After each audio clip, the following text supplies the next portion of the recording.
The mid-90s presented Nintendo with probably their toughest competition yet, the Sony PlayStation.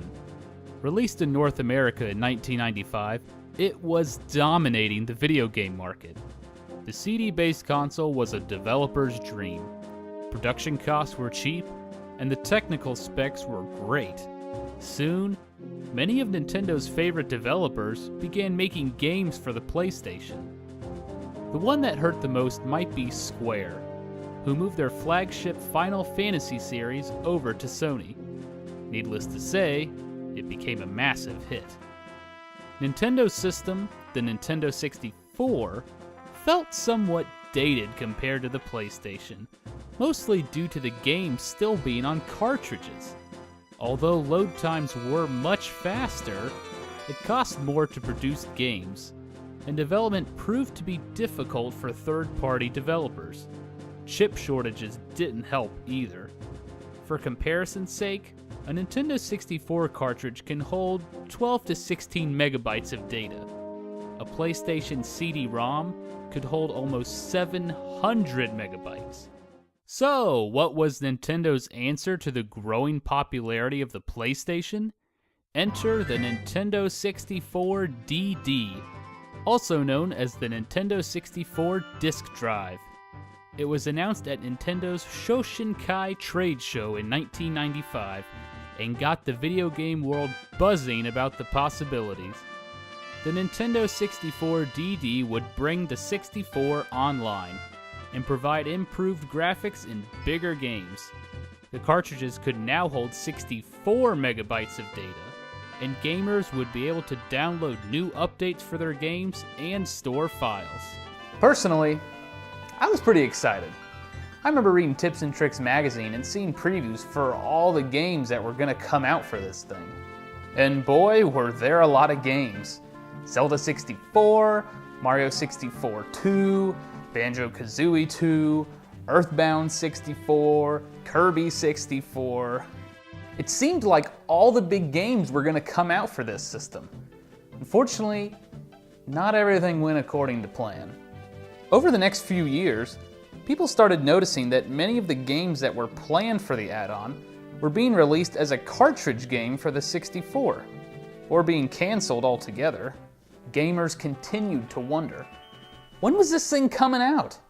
Then, quietly, in December of 1999, the Nintendo 64 DD was released in Japan. By this time, interest was pretty much non-existent, and the next generation of consoles were getting ready to be released. But because Nintendo promised the add-on, it was finally released. However, it wasn't released in the traditional way. You could only get the Nintendo 64 DD through a mail order subscription. For $22 a month for 12 months, you got the following. The Nintendo 64 DD, a subscription to RandNet, an online service where you could email, chat, play games online, swap files, and read a special Nintendo newsletter. A modem, a keyboard and mouse, the Nintendo 64 expansion pack, and finally, 6 games delivered on a bi-monthly basis. Now let's go over a few of the games released. Probably the best release was the F-Zero X expansion kit. This required the F-Zero X cartridge to play, but it added new tracks, a car creator, track editor, a new soundtrack, and more. It really showed off the potential of the Nintendo 64 DD. Mario Artist was sort of a sequel to Mario Paint and included 4 separate titles: Paint Studio, Talent Studio, Communication Kit, and Polygon Studio.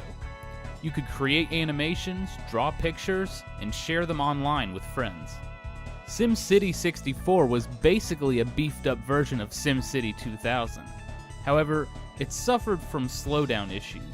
It received average reviews. And finally, the most unique game, Doshin the Giant. It was basically a god simulator game where you played as Doshin, who helps out island villagers. The game had a decent following and was eventually re-released on the GameCube in Japan and Europe. In mid-December, Nintendo released a limited number of add-ons to stores, probably to clear inventory. Overall, only about 15,000 Nintendo 64 DDs were sold, and the RandNet online service was shut down in February of 2001. Only 9 games were made for the add-on, and it never saw the light of day outside of Japan.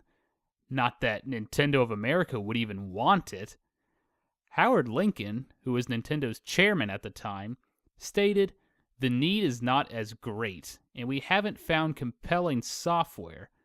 Putting it out there would just be foisting an accessory on the consumer, and the memory of the Sega 32X is still vivid." You know things are bad when your product is being compared to the Sega 32X.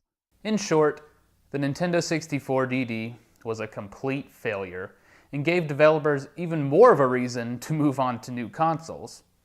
It was, however, a step in the right direction to bring the world of gaming online.